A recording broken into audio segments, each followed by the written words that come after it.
Seorang pria berusia 49 tahun ditemukan tewas di sebuah rumah kos berlantai 2 di Jalan Manuruki 4, Kecamatan Tamalate, Kota Makassar.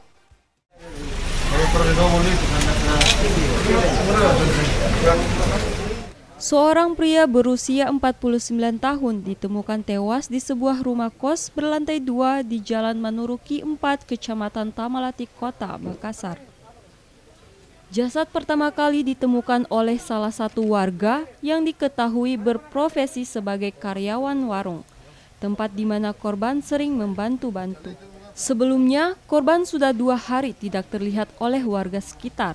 Saat ditemukan, tubuhnya dalam keadaan terlentang di lantai kamarnya dengan menghalangi pintu kamar kos.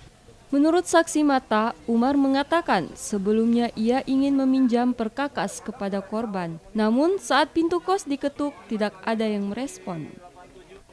Umar menambahkan ia sempat mencium bau menyengat, namun tidak mengetahui bahwa bau tersebut berasal dari kamar korban.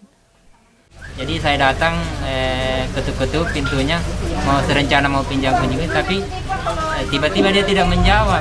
Tapi saya lihat dalam bahwa ada orang, tapi saya tidak yakin bahwa orang ini adalah teman saya atau korban. Saya tidak yakin karena matanya sudah bengkak, badannya juga sudah besar, jadi saya bahwa kayaknya bukan ini, mungkin temannya.